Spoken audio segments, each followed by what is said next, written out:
Hello everyone, welcome to the channel. मेरा नाम है सयम बड़ोला और आज बहुत दिन हो गए यार, कुछ बात नहीं हुई है। बहुत सारी कमेंट देख रहा हूँ, बहुत सारे डाउट्स आप लोगों के आ रहे हैं इंस्टाग्राम पे, हर जगह आप लोग पूछ रहे हो, तो सोचा बात की जाए क्योंकि डेट आ गई है जेई मेन की और आप सब फेमिलियर होंगे कि कब आपकी जेई मेन होने वाली है। 18 से 23 जुलाई स्लॉट के अकॉर्डिंग ऑनलाइन एग्ज़ाम होगी।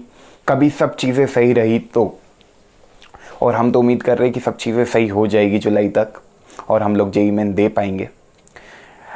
उसके बाद एक चीज़ ये है कि अगस्त में आपकी जेई एडवांस की भी डेट आ गई है।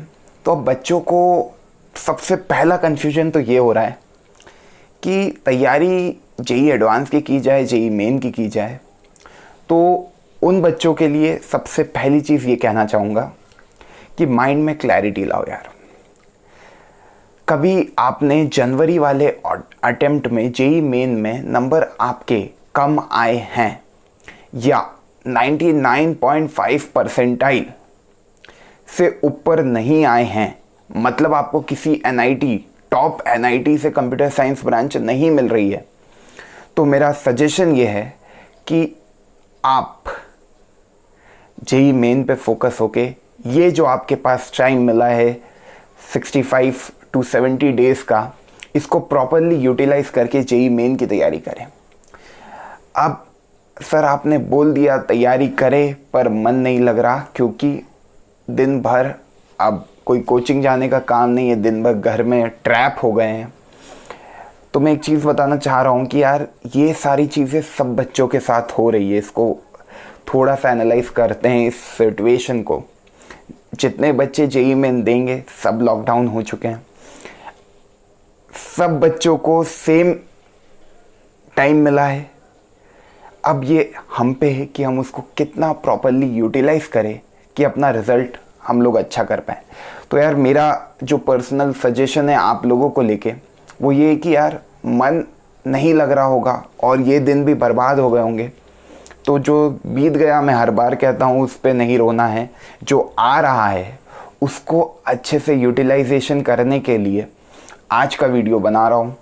कैसे उसको प्रॉपरली हम लोग यूटिलाइज करेंगे, तो 3 चीज़ों का दिमाग में तैयारी रखनी है। सबसे पहली चीज़ प्लानिंग। हर चीज़ को, हर प्लान को, हर एक एक्शन के पीछे एक प्रॉपर प्लानिंग होना बहुत ज़रूरी है।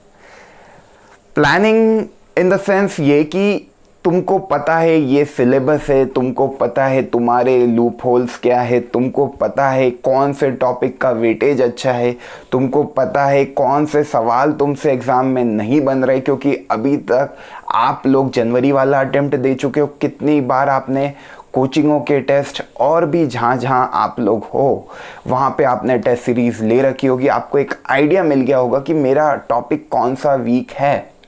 कभी अभी भी ये क्लैरिटी नहीं आ रही है कि कौन सा टॉपिक वीक है, उन लोगों को मेरा ये सजेशन है कि जो भी नोट्स अभी तक आपने बनाए हैं उनको पढ़ो।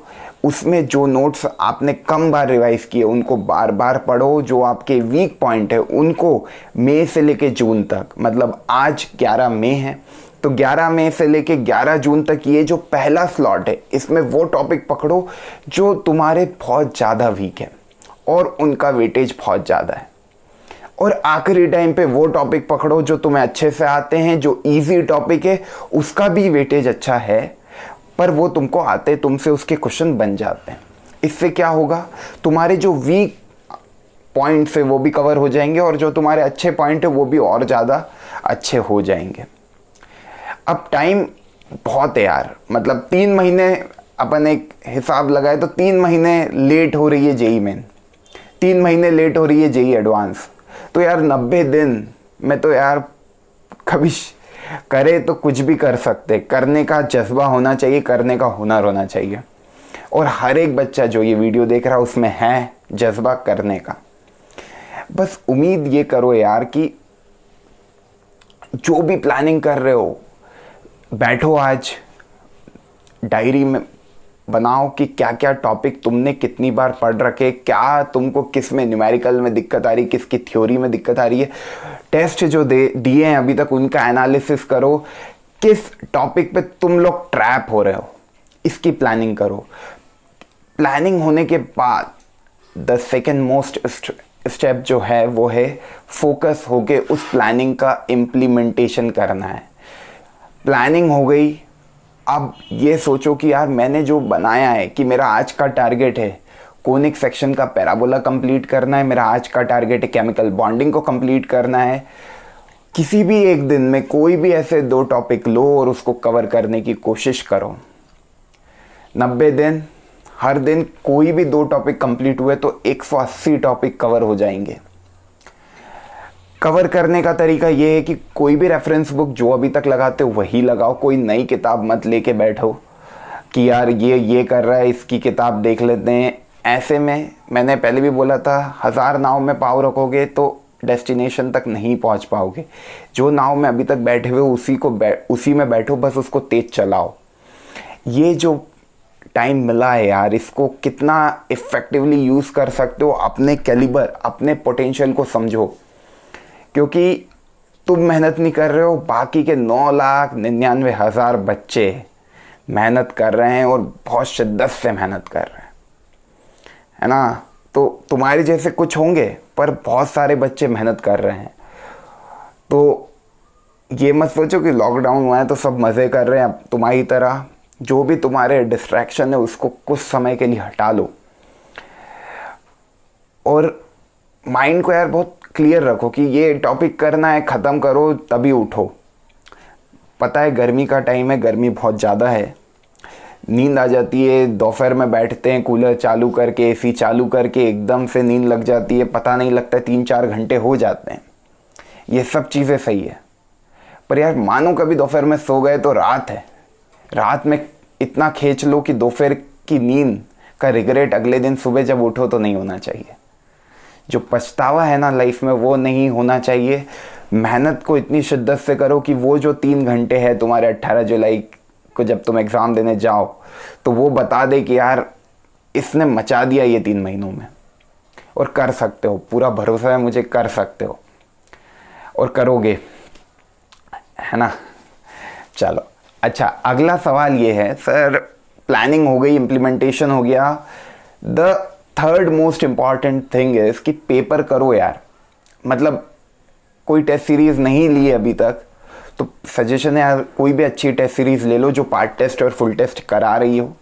क्योंकि क्या होता है जब तक तुम प्रैक्टिस नहीं करोगे टाइम इंटरवल्स में, मतलब क्या होता है अपन जब प्रैक्टिस करते हैं किताब से या मॉड्यूल से या जो भी तुम्हारे स्टडी मटेरियल है उससे, तो हम लोग टाइम का ध्यान नहीं रखते हैं। कितने टाइम में कितनी चीज़ें करनी इसका हमारे दिमाग में नहीं रहता है यार, हम तो बस करने बैठ जाते हैं। इसमें क्या एक प्रॉब्लम होती है कि यार जो चीज़ हम कर रहे हैं उसमें ये नहीं पता लगता है। जैसे मैंने एक सवाल लिया कोनिक सेक्शन का, हाइपरबोला का, मुझसे नहीं बन रहा है, मैं उसमें 15 मिनट आधे घंटे तक परेशान हो रहा हूँ।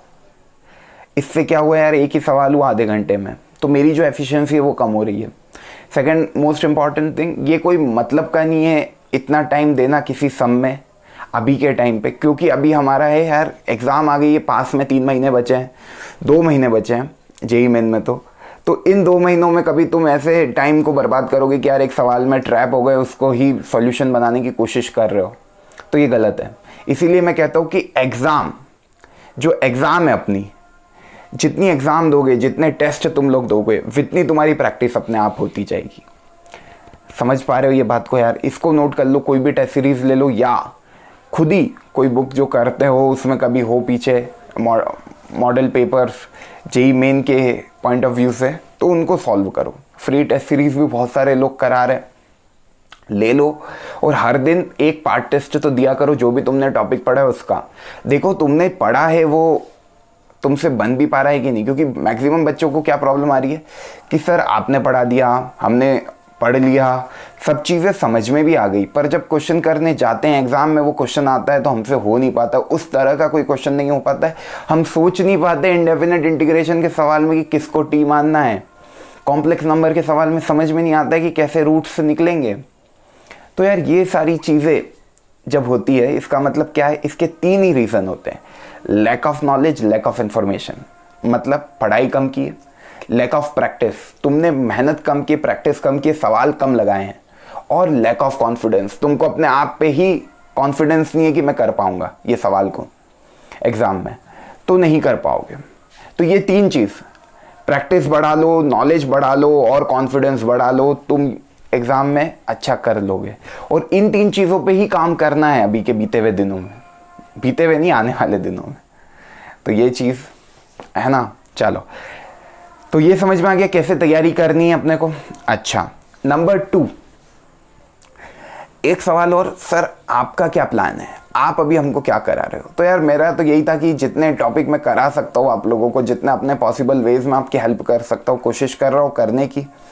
मानता हूँ वीडियो की फ्रिक्वेंसी नहीं है जो तुम लोगों की एक्सपेक्टेशन है, उसके अकॉर्डिंग मैं नहीं चल पा रहा हूँ, पर कोशिश करूँगा कि उसको, तुम्हारे पेस को पकड़ूँ, तुम्हारी जो एक्सपेक्टेशन है मुझसे उसको मैं करूँ यार कुछ हद तक, कि तुमको भी मज़ा आए कि मैं रोज़ तुमको दिख पा रहा हूँ, है ना। उसके लिए काम करते हैं। और 11th क्लास का मेरा प्लान है कि एक बार पूरा कोर्स शुरू से पढ़ाया जाए। आप लोग सजेशन में बताओ कितने लोग हो 11th के, क्या आप लोग चाहते हो शुरू से लेके आखिरी तक पढ़ाने का। हाँ, एक सवाल और, सर आप बोर्ड पे क्यों नहीं पढ़ा रहे हो? तो एक्चुअली मैं अपनी जहाँ पे नॉर्मली वीडियो शूट करता था, जो कि था भोपाल, मैं अभी भोपाल में नहीं हूँ, मैं एक्चुअली अपने घर आया हुआ हूँ और यहाँ पे बोर्ड नहीं है मेरे पास, है ना। तो इसीलिए मैं इस पे बना रहा हूँ और मुझे ऐसा मतलब डिफरेंस नहीं लगा। और मुझे ये जो हम लोगों का इसमें भी इंटरेक्शन हो रहा है, स्मार्ट बोर्ड जो मैं करा रहा हूँ तुम लोगों को, वैकॉम वाले टैबलेट के थ्रू क्लासेस जो मैं ले रहा हूँ, मेरे को लगता है कि ये क्लासेस भी मतलब तुम लोगों को एकदम ऐसे, तुमने एकदम ऐसा कह दिया मज़ा नहीं आ रहा, फील नहीं आ रहा, तो वो वही है कि तुम एक बार कोशिश करोगे समझने की तो तुमको वैसा ही फील आएगा। बस हाँ, इसमें एक चीज़ है, मैं दिख नहीं पा रहा हूँ पूरी तरह से, पर कंटेंट तो आपको मिल रहा है ना। तो इम्पॉर्टेंट ये है कि यार जो हम सीखना चाह रहे हैं वो हमारे तक पहुँच रहा है कि नहीं। और मेरे ख्याल से इसमें ज़्यादा चीज़ें मैं कवर कर पाता हूँ नॉर्मल लेक्चर के। तो मेरा पर्सनल सजेशन तो ये है कि ये बेटर है, पर हाँ बच्चों को क्लासरूम वाला फील अभी नहीं आ पा रहा है, तो उसके लिए सॉरी यार, अभी के लिए मैनेज करो। मैं बोर्ड पे वापस से आने की पूरी कोशिश करूँगा जैसे ही ये सब चीज़ें सही होती है, लॉकडाउन खुलता है। ओके, तो वो बेफिक्र रहो, ठीक है। हाँ यार, तो ये चीज़ हो गई। और क्या मेरे प्लान्स है क्या, तो मैंने इतना अभी कुछ सोचा नहीं है। चैनल को लेके यही है कि यार वीडियोस मैं बनाता रहूँगा, ऐसा कभी नहीं कि वीडियोस नहीं आएंगी, बनाता रहूँगा। आप लोग है ना कमेंट करके बता देना जो वीडियो आपको चाहिए। मैं कमेंट सबकी पढ़ता हूँ और नोट भी कर लेता हूँ कि यार ये वीडियो की डिमांड आई थी। कभी एक बच्चे की भी डिमांड होती तो मेरे इसमें लिखा हुआ है कि यार ये मेरे को बनाना है। मुझे पता है मैंने कौन कौन से वीडियो अभी नहीं बनाए, कौन कौन से टॉपिक मैंने कवर नहीं कराए, और जो टॉपिक कवर कराए उनमें भी एडिशनल वीडियो मैं डालने की कोशिश कर रहा हूँ। तो ऐसा नहीं है कि यूट्यूब से एकदम ही मैं हट गया हूँ, है ना। पर हाँ, जैसा पहले काम करता था, हर दिन एक वीडियो आ रहा था, वैसा अभी नहीं हो पा रहा। उसके भी बहुत सारी चीज़ें, अकेला हूँ तो इंटरनेट का भी एक इशू है यहाँ पर जहाँ पे मैं हूँ अभी राइट नाउ, उस कारण से भी कुछ चीज़ें हो रही है। पर हाँ, आने वाले समय में तुमको और बेहतर चीज़ें इस चैनल पे मिलेगी, इसका मैं तुमको वो दे सकता हूँ पूरा बिलीफ। ओके, चलो दैट्स ऑल, लंबी बात हो गई, बस यही कहना चाहता।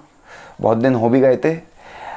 मन लगा के पढ़ाई करते रहो, अपनी सेहत का ध्यान रखो, घर वालों के साथ टाइम स्पेंड करने का मौका मिला है तो उसको एक यादगार मौका बनाओ। लगना चाहिए घर वालों को भी कि यार इसने मेहनत की है और इसने बता दिया कि कुछ भी हो जाए। देखो तुम लोग कितने वो, जब तुम बताओगे कि 2020 में ऐसी चीज़ में हमने कॉम्पिटिटिव एग्ज़ाम दी और हमारी ये रैंक आई फ्यूचर में, तो तुम्हें भी लगेगा कि यार तुम इस टफ टाइम में भी उस एग्ज़ाम को क्रैक करके जहाँ तुम्हें पहुँचना था तुम पहुँच गए। तो उस एक फील को सोच के जो खुशी तुम्हें मिलेगी, जब भी तुम्हारा मन ऐसे भटके ना, तो ये सोचना कि वो एग्ज़ाम जब अच्छी जाएगी, जब तुम वहाँ पहुँच जाओगे, जब तुम्हारी लाइफ कितनी अलग हो जाएगी। तो उसी के साथ हमेशा मोटिवेटेड रहो और मन लगा के पढ़ाई करते रहो। Thank you so much guys, ऐसे ही अपना प्यार चैनल पर बनाए रखना। धन्यवाद।